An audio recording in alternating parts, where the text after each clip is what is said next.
Nagsimula ang lahat nang mapasama ang tatay ko sa mga trabahador na na-layoff sa pinapasukan niyang pabrika. Dahil kasi dito ay napilitan kaming umalis sa inuupahan naming bahay at umuwi sa probinsya nila tatay.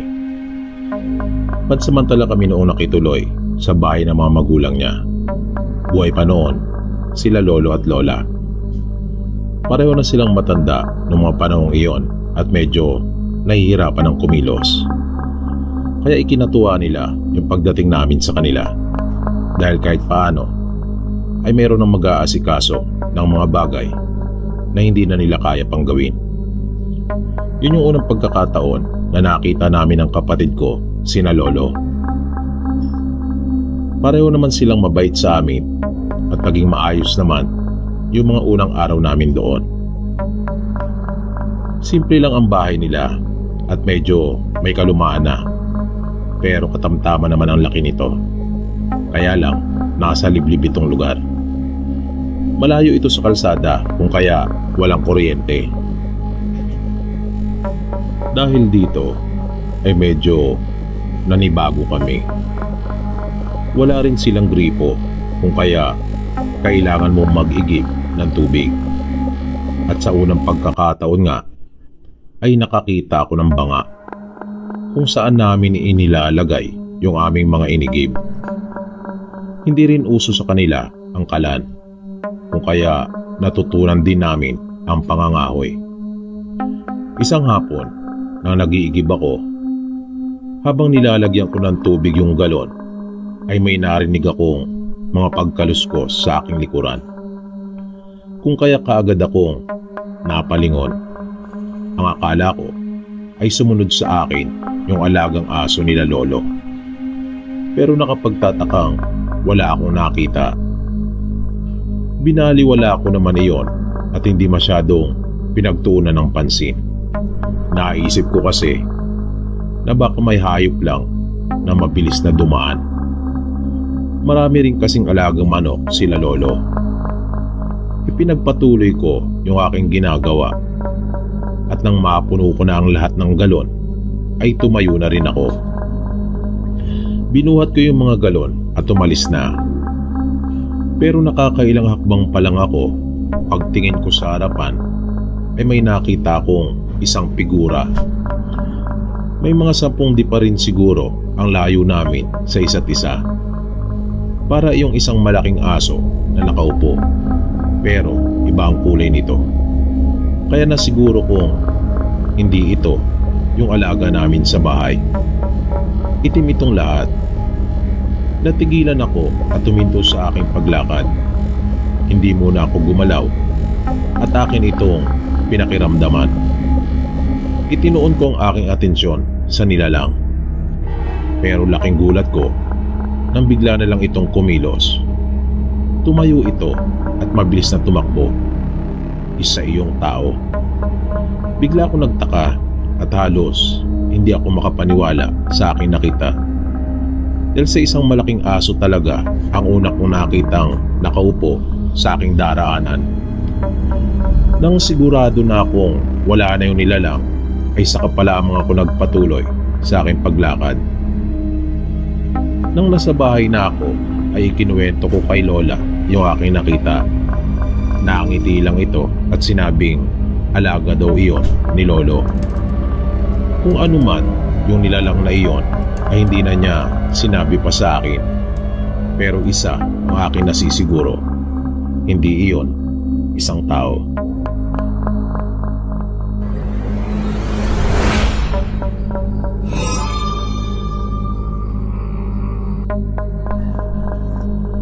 Nangyari po ang lahat ng ito noong bata pa po ako.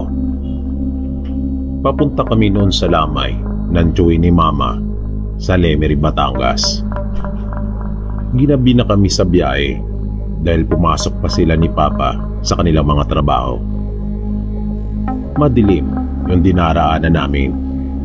Walang mga poste ng ilaw at madalang din ang mga sasakyan. Maraming puno at matatas na talahib yung nakikita namin sa magkabilang gilid ng daan. nakakatakot iyon. Dahil pakiramdam ko, anumang oras, ay para bang mayroong bigla na lang lalabas at magpapakita sa amin. At nangyari nga yung aking kinakatakutan. Nang bigla na lang may sumulpot na isang bolang apoy sa aming tagiliran.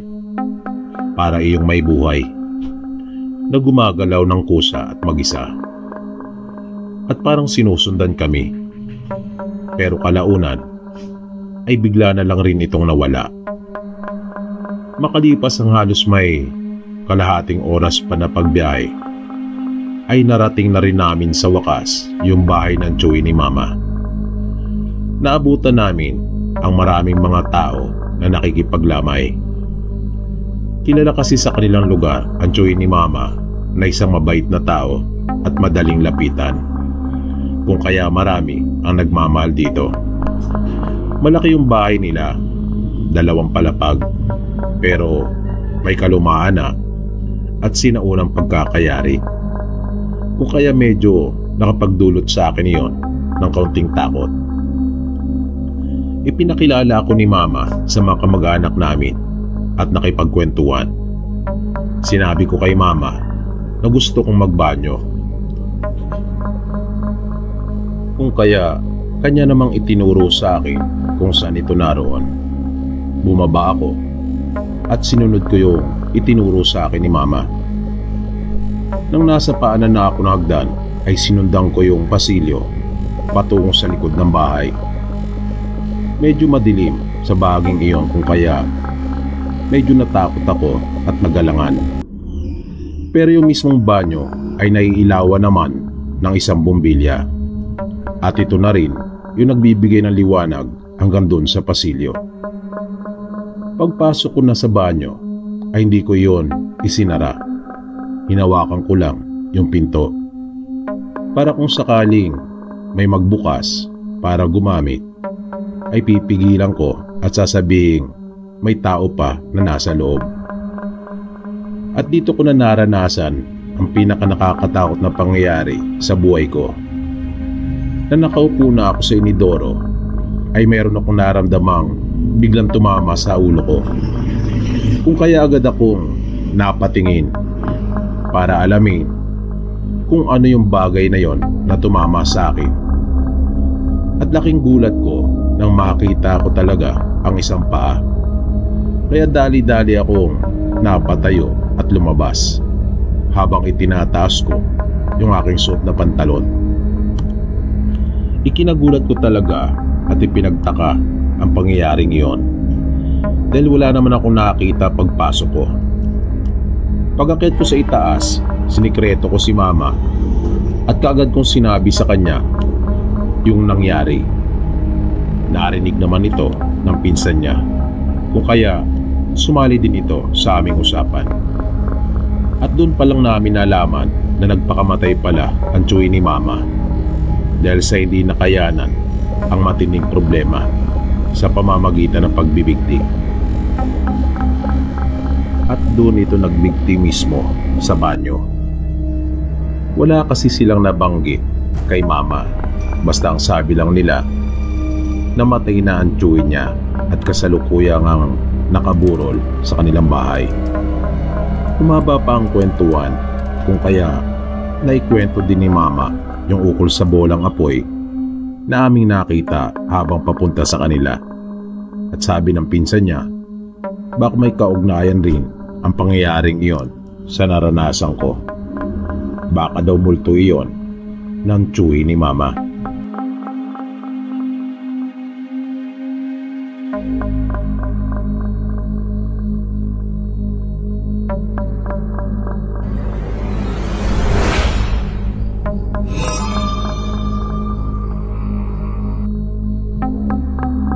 Nangyari ito noong grade 5 ako.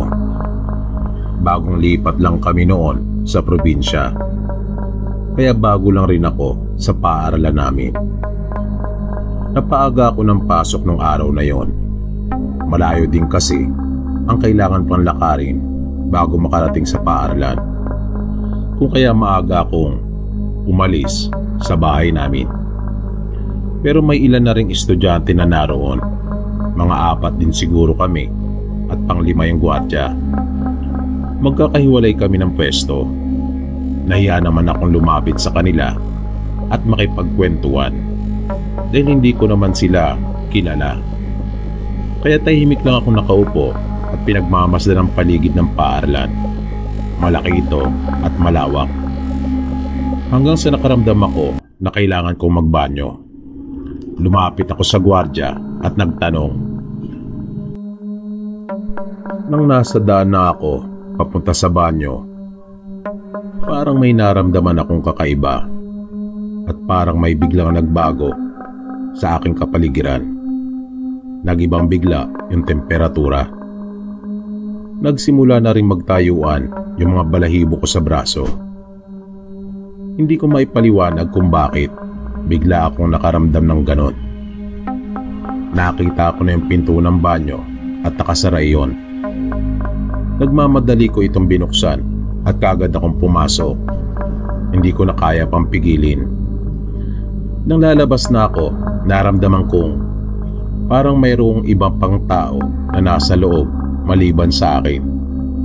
Nakinilabutan talaga ako dahil wala naman akong napansin nung una akong pumasok. Wala rin akong nararamdaman na may ibang sumunod sa akin pagkapasok ko. At narinig ko yung pagbuhos ng tubig. Kaya para makasigurado ay naisip ko maghintay sa labas ng banyo. Naisip ko kasi na baka pinaglalaruan lang ako ng aking imahinasyon. At tama nga ang hinala ko dahil maya-maya lang ay may lumabas na isang guro. Medyo may edad na ito at mukhang malapit na mag-retire. At napansin kong medyo may pagkamasungit. Pero hindi ko rin sigurado. Basta yun yung una kong naging impresyon sa kanya. Base na rin sa kanyang muka. Paglabas niya sa pinto ng banyo ay binati ko ito ng isang magandang umaga. Pero parang hindi ako nito narinig. Dire-diretso lang ito at hindi ako pinansin. Kaya nasabi ko sa aking sarili na masungit nga talaga ito.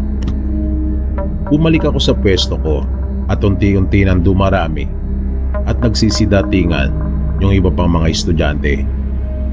Madali ako nagkaroon ng kaibigan, si Christine, at magkatabi kaming kumain ng recess. Tinanong niya ako kung ano raw ang masasabi ko sa aming advisor. Sinabi ko sa kanya na mukha naman itong mabait at madaling lapitan. Kaya napabulalas ito at sinabing mababait daw talaga yung mga teacher sa school namin. Kaya bigla akong umalma at sinabing hindi ako sumasang-ayon sa kanya. Sinabi ko na maaaring maraming mabait pero hindi lahat, wika ko. Kaya nagtaka ito at hindi rin kumbinsido sa aking sinabi. Dahil sa tagal niyang nag-aaral doon sa paaralan na yon, kung kaya halos kilala na raw niyang lahat ang ugali ng mga nagtuturo doon. Kaya napilitan akong ikwento sa kanya yung naranasan ko noong umaga para patunayan sa kanya na hindi lahat ng teacher sa paaralan namin ay mabait. Meron ding mataray at masungit. Kanyang ipinalarawan sa akin yung teacher. Dahil isang teacher lang daw ang kilala niyang masungit sa paaralan at ito ay si Mrs. Reyes. Pero may 2 taon na raw itong hindi nagtuturo dahil ito ay namatay na nang aksidenteng mahulugan ng hollow block sa ulo nung kasalukuyang ginagawa yung bagong building ng paaralan.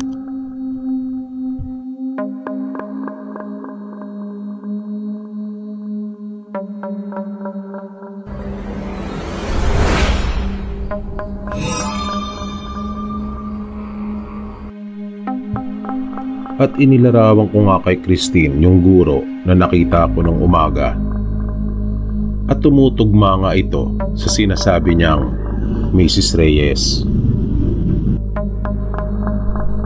Nangyari ang karanasan kong ito nang minsang magbakasyon ako sa probinsya nila mama.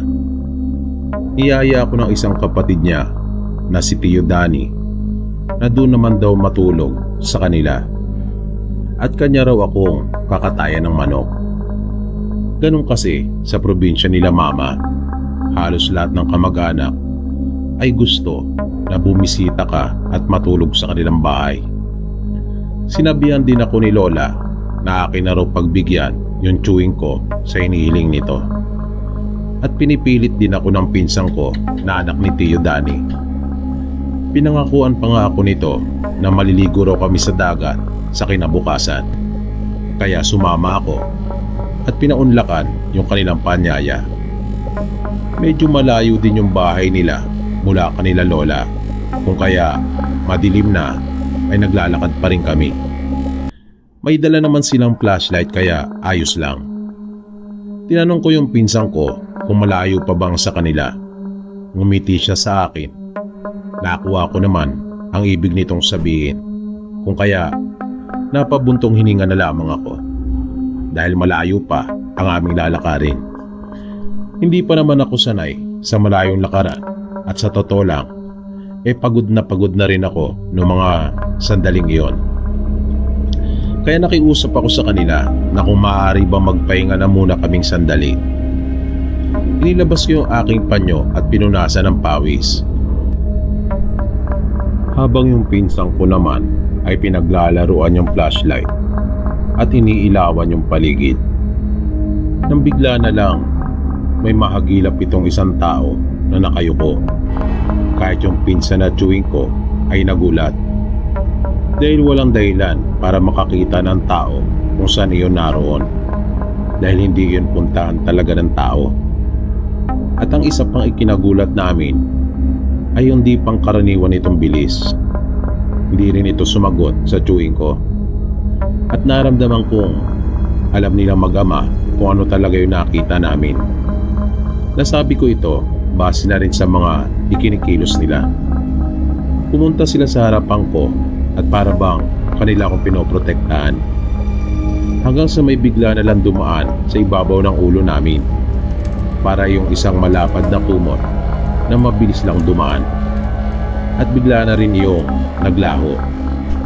Nang nasa bahay na nila kami ay doon nila sinabi sa akin na aswang yung aming nakita. Kaya doon ko nalaman na totoo pala talaga ang mga aswang. At may di pang karaniwang kakayaan ang iba sa kanila. Pero sabi ng chewing ko, matagal nang hindi sila nakaranas ng tungkol sa mga aswang. Kaya nagtataka din sila kung bakit muli na naman itong nagparamdam.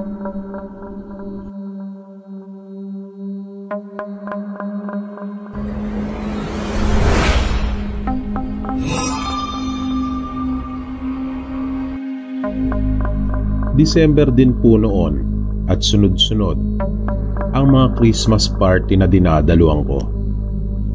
Isang madaling araw nang papauwi na ako ay may naranasan akong isang nakakatakot na pangyayari. Bali may inuupahan ako ng isang maliit na kwarto sa 9 de Pebrero sa may Mandaluyong. Nagtatrabaho ako noon bilang isang sales lady sa Mega Mall. Pagkatapos ng idinaos naming Christmas party sa trabaho ay umuwi na rin ako. Medyo nakainom ako dahil sa hinaluan ng gin ng mga kasamahan ko yung aming inumin. Pero hindi naman ako lasing pagkat maayos naman ang lakad ko pati na rin yung aking pagsasalita. Yung inuupahan ko noon ay bandang looban pero hindi naman masyadong malayo mula sa kalsada. Yung iskinita ay may tinutumbok na hagdan. Bale, paupahan din yon. Pero sa likuran pa noon yung kwartong inuupahan ko. May ilaw naman doon, hindi nga lang masyadong maliwanag. Pero kita naman yung daraanan. Nang naglalakad na ako papasok sa iskinita ay bigla na lang nagiba yung pakiramdam ko. Dito ko napatunayang totoo nga yung sinasabi ng ilan na kapag may masamang elemento ay mararamdaman ng katawan mo. Bigla kasi akong kinabahan. Tapos parang kakaiba din yung ihip ng hangin. Nanindig yung mga balahibo ko at parang nag-atubili akong magpatuloy. Pero kailangan ko nang umuwi. Gusto ko na rin kasi magpahinga dahil sa pagod. Kaya dahan-dahan ako naglakad papasok hanggang sa may napansin akong mga paa na bumababa mula doon sa hagdan. Kaya natigilan akong sandali, pero iniisip ko pa rin na baka isa lang iyon sa mga nangungupahan doon. Nakapaa lang ito at habang bumababa ay unti-unting naalantad sa akin kung sino talaga iyon. Isang white lady. Mahaba ang buhok nito na nakalugay at natatakpan ang kanyang muka. May mahaba rin itong damit na hindi nalalayo sa damit pangkasal. Hindi ako nakagalaw. Hindi rin ako makasigaw kahit gustong gusto ko na. Patuloy ito naglakad patungo sa direksyon ko. Dahan-dahan habang papalapit siya sa akin. Gusto ko nang tumakbo pero parang may kung anong pwersa ang pumipigil sa akin. Hanggang sa ilang dipa na lang yung layo niya mula sa akin. Nang hindi ko na makayanan ang matinding takot, ay ipinikit ko na lang ang aking mga mata. At ilang saglit pa ay naramdaman ko ang kakaibang lamig sa aking katawan. Para akong binalot noon. Pagdilat ko ay wala na ito. At doon ko palang nagawang maigalaw ang aking katawan. At nagmamadali na akong umalis sa aking kinatatayuan. Nang nasa loob na ako ng kwartong inuupahan ko, ay di ko rin nagawang makatulog pa. Natakot talaga ako. At hindi ko yun makalimutan. Pakiramdam ko pa nga ay parang nasa loob din ito at pinagmamasdan ako.